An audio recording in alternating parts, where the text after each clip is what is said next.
We're halfway through September and still waiting for summer. I'm Charlie Sykes. Sunday Insight starts right now.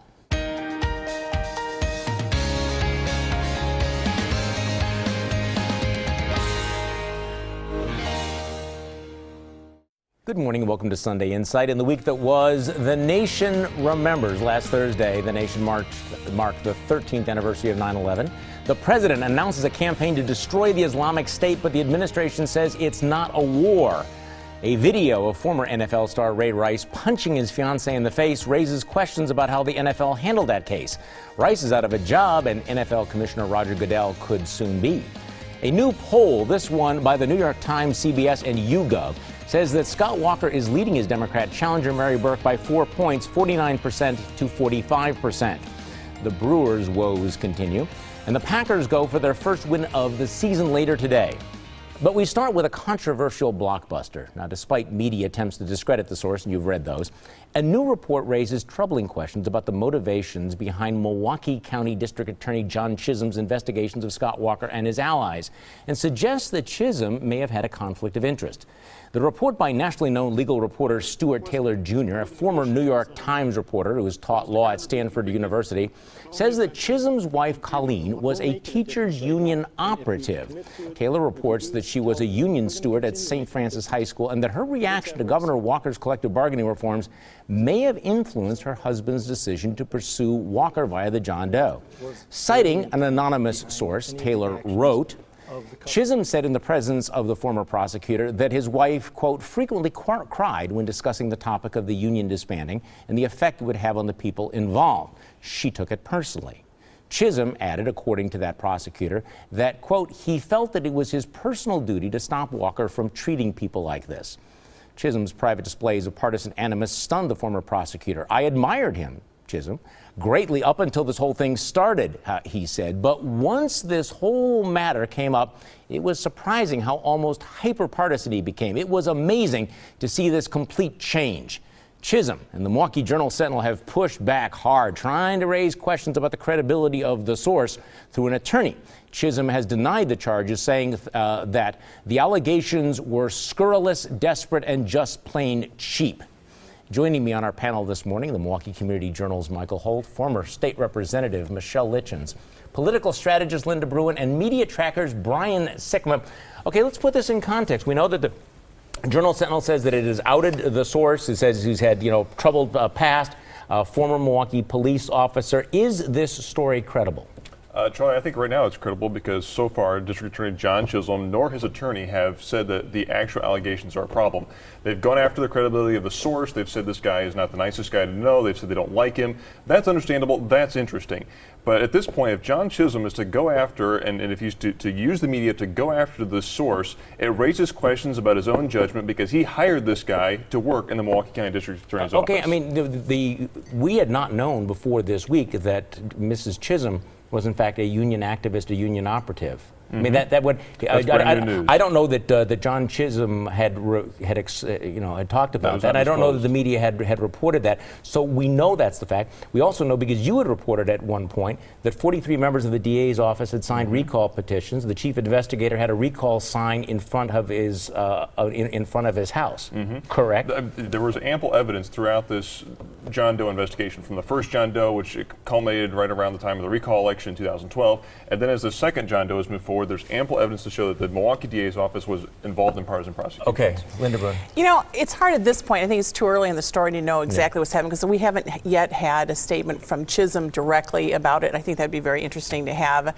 I'm kind of surprised. Well, through another attorney. He hasn't actually publicly spoke. But it's interesting that it took this long for anyone to figure out that his wife was a former union steward. I think that's odd.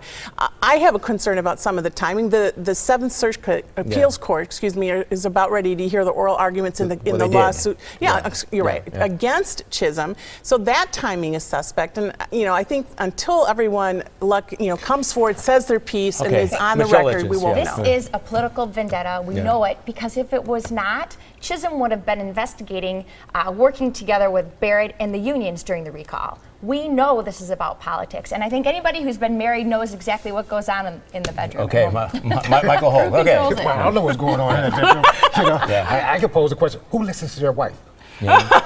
Hey, wait a minute. Well, I'm being facetious.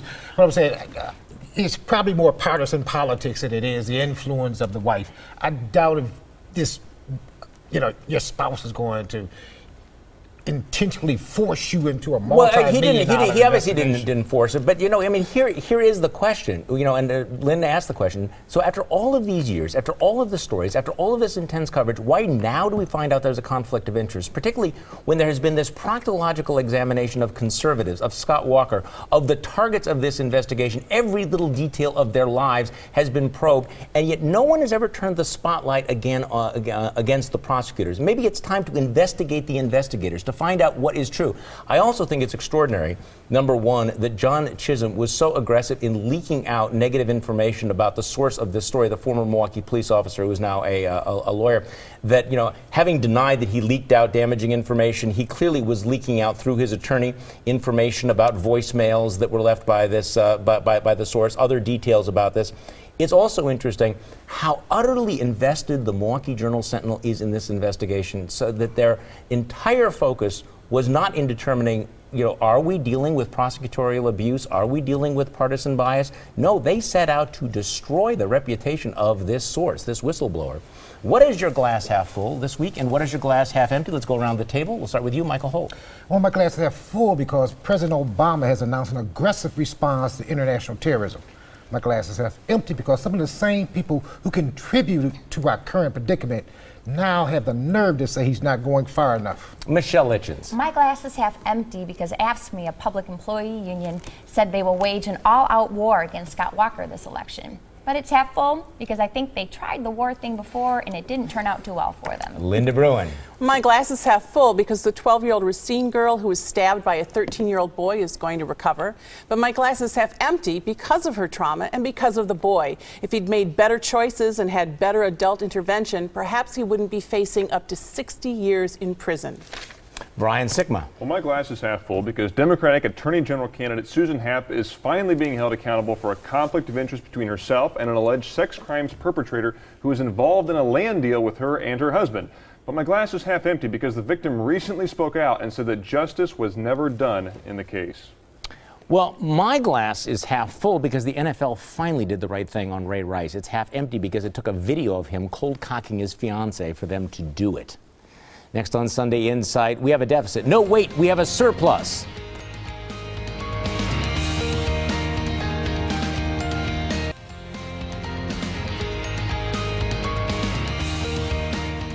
Does Wisconsin have a surplus or a deficit? Now, the question became an issue in the race for governor last week when the Legislative Fiscal Bureau said that the next state budget, that's the one that runs from 2015 to 2017, might be $1.8 billion short.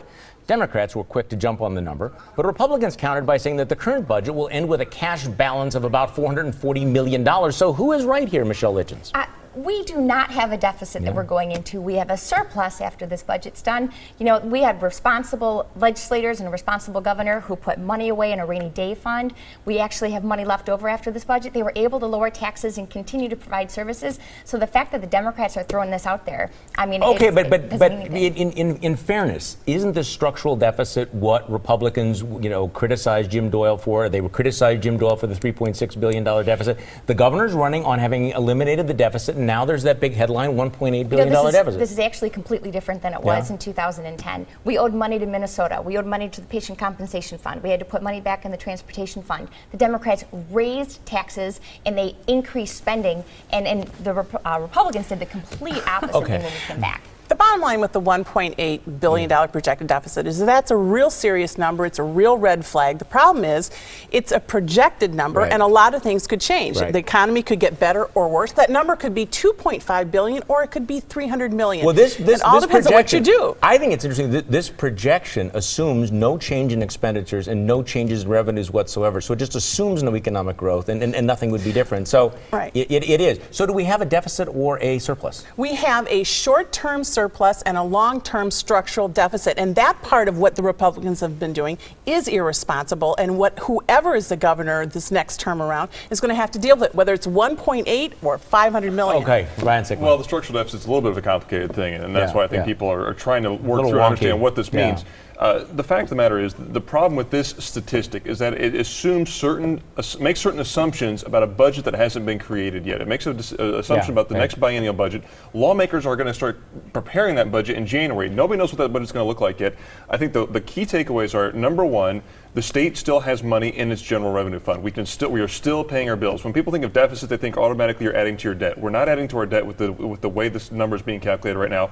And number two, it's a good argument to say we can look at trimming some things down the road, and I think lawmakers will do that in January. Michael Hall. Well, anybody who watches this show or reads the newspaper is probably just as confused as we are about this, because currently there is a surplus and there's projected deficit. We don't know what it is. Chris Larson came out last week and said that every Wisconsin citizen will owe $300. Even the Journal Sentinel came out and said that that's untrue because it's based upon assumptions. There generally is going to be a deficit. Every time you turn around, there's a deficit. Well, I mean, there are several ways of dealing with, right, two years out. I mean, obviously, you can raise taxes, or you can grow the economy, you can cut spending. It is interesting listening to all the Democrats taking shots at it, because given the economy that they presided over and all of the thefts from the various funds and everything, I think the key here is, are we going to pursue policies that are going to grow the economy so that we have more revenue, so that we don't have this projected deficit? Now, you may not want to, and by the way, do you remember the screaming headlines about all of the Obama deficits? Remember when Democrats cared about the Obama deficits? I don't either. Now, you may not want to hear it, but we're going to tell you anyway. Let's hand out some unsolicited advice. Michael Holt, you're first. Well, my advice is State Attorney General Von Holland. You need to reassess your decision to appeal the court rejection of Wisconsin's ban on gay marriage. Principles aside, it's apparently here to stay. Michelle Litchens. If you are a district attorney and you're in the middle of a real estate deal with someone who's charged as a sex offender in your office, just send it to another office. It might help your campaign in the long run. Yeah, Linda Bruin. The Milwaukee County Board is considering whether to sell O'Donnell Park to Northwestern Mutual for a $5 million net profit. Could they get more money? Maybe. But my advice is that this is still a good deal for the county and Northwestern. Brian Sikma. Well, the state's structural deficit is not as bad as some would have it seem. My unsolicited advice is for lawmakers. This is a great excuse to make sure that the next state budget, starting in January, trims unnecessary spending. There are savings to be found. Well, my unsolicited advice is the same as Michelle's to Attorney General candidate Susan Happ. Next time your office deals with a sexual assault case, do not try to tell the victim to shut up about it. Next on Sunday Insight, the NFL's response to domestic violence.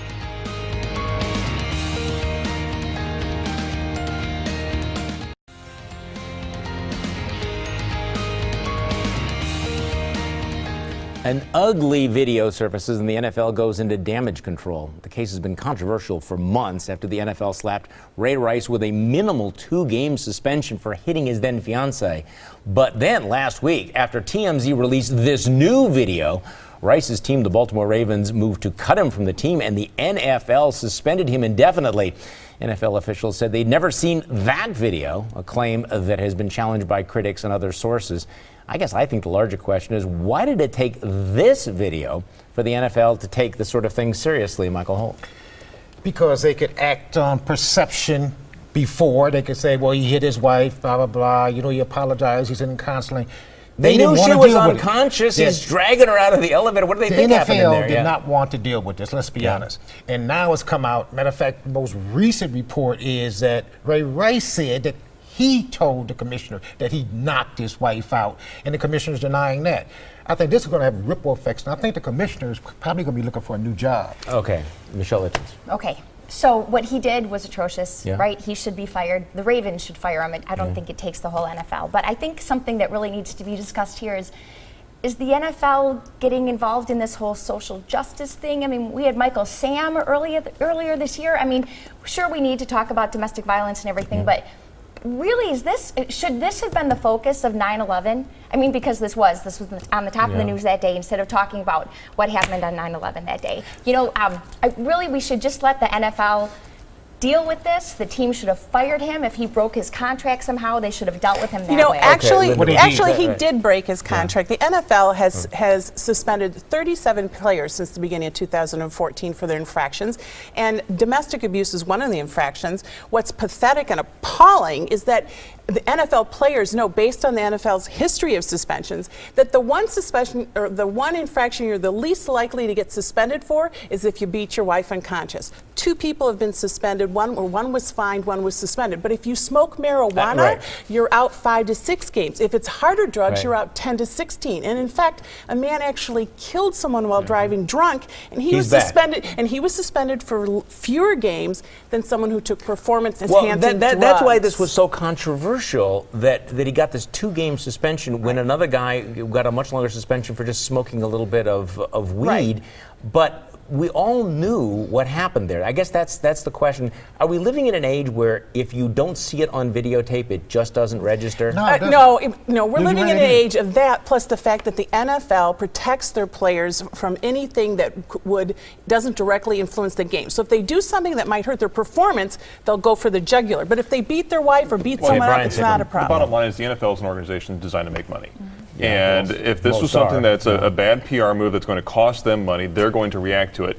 Unfortunately, that means that in this case, the NFL thought that domestic abuse is a bad thing, but it's not terrible. It's worth 2 games of suspension if nobody sees the video. But if the public sees the video and there's backlash to us, we're going to take it more seriously. And that speaks to the problems in the NFL. All right, but the wife in this case, Janae, is now coming to the defense of Ray Rice, saying that this is that she has forgiven him and they're trying to move past this, and she feels like it is a death in the family.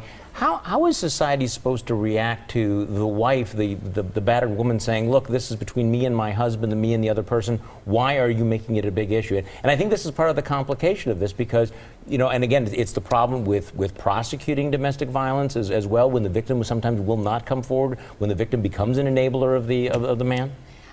Again, that's where I don't want to see the NFL focusing on this, even though this is an issue that we're all talking about. But so often, like you just said, when prosecutors try to prosecute these men who abuse their wives and their wives stand up for the men, it's hard. It's hard for us to talk about. It's classic battered women syndrome. Allows the police and the district attorney to prosecute even when the wife or spouse or girlfriend or whatever in fact, it refuses. requires it. Requires it. Right. It's classic battered women syndrome is what's happened here with her. Not only did she want to lower the temperature down on this thing, but she actually apologized for her role in it. If that's not classic battered wife syndrome. And then, of course, you had the Baltimore Ravens who were tweeting out, that sort of thing. Yeah. It is certainly not as shocking as what we saw on the video, and I don't want to compare them, but I have to admit I was a little surprised to learn that Roger Goodell is being paid, did you catch this, $44 million a year. Seriously? So if you paid him 1/10, $4.4 million, you wouldn't be able to attract a qualified commissioner? Really? Hey, I'm open for a job. And the NFL is supposedly non-profit? So what is it you don't get this week? Let's go around the table. Michael Holt.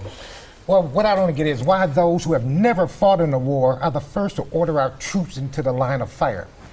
Sometimes conflict is necessary, but for the record, everybody dies a little in every war. Michelle Litchens. What I don't get is why Mary Burke doesn't have to remember who she vacationed with for months or where she lived or pay income tax for years because she's a trust fund baby and the media is giving her a pass. Linda Bruin. Well, I want to say that I don't get how Janae Palmer could marry Ray Rice after he beat her unconscious, but I do get it. Palmer is a classic example of battered women syndrome. I hope she's alive and unharmed a year from now. Brian Sikma. Well, what I don't get is how one Wisconsin Now executive director Scott Ross, a man, can call female lawmakers anti-women because they're Republican. Aren't people free to develop their own thoughts about politics regardless of their gender? Apparently not. Well, what I don't get is how are we supposed to go to war with ISIS but can't bring ourselves to call it a war? It's not a good omen. Next on Sunday Insight, our panel picks the winners and losers of the week. But first, here's your morning news update. It's time for our panel to pick the winners and losers of the week. Michael Holt, you're first. Well, Wisconsin Council on Children and Family Studies confirmed last week what we already knew. Wisconsin is one of the worst states in the country for black children. Making matters worse is that nobody really cares. My winner is Atlanta Hawks basketball team owner Bruce Levinson, who is selling the team after admitting to making racist comments. Unlike billionaire bigot Donald Sterling, who was forced to sell the team, Levinson has a moral conscience. Michelle Litchens. My losers are Harry Reid and the Senate Democrats, who are trying to amend the First Amendment. Yes, that First Amendment that says we have the right to freedom of speech and religion and association. For trying to do something so stupid, you are losers. My winner is political expression and freedom in Wisconsin, because some campaign contribution limits were struck down this week. Thank you, Judge Randa, for understanding how important the First Amendment really is. Linda Bruin. My winners are West Dallas Mayor Dan Devine, Racine Mayor John Dickert, Oak Creek Mayor Steve Scafidi, and Milwaukee Mayor Tom Barrett. At a recent forum, all 4 mayors publicly supported requiring background checks for private and online gun sales. My loser is the NFL. In the NFL, a player will receive the lowest number of game suspensions for domestic violence compared to all other reasons for being suspended. Smoking marijuana is a 4 to 6 game suspension, but beating a woman unconscious is a 2 game suspension or a fine, unless, of course, the beating is caught on tape. Brian Sikma. My loser of the week is Mark Harris, the Democrat running for Congress in the 6th District. Harris boasts that he is a fiscal conservative, but new research shows that he hiked local government spending in 6 of the 9 budgets he presided over. My winners are the men and women of this nation's counterterrorism effort. This week marked 13 years since September 11, 2001, and we've been blessed to avoid another terrorist attack of the same size and magnitude. Well, my winner this week, all of my colleagues at 620 WTMJ Radio, which won this year's Marconi Award for Excellence. Congratulations, and it's an honor to work with you all. Loser, Susan Happ. Look, there are bad political weeks, and then there's the week that Susan Happ had. A conflict of interest in a sexual assault case, an ethics complaint by the victim, and the charge that Happ's office told her not to speak out about it. If that doesn't sink Susan Happ's candidacy for Attorney General, it's hard to imagine what would. Thanks for joining us and joining me for my radio show Monday morning on News Radio 620 WTMJ from 8:30 until noon. Have a great week.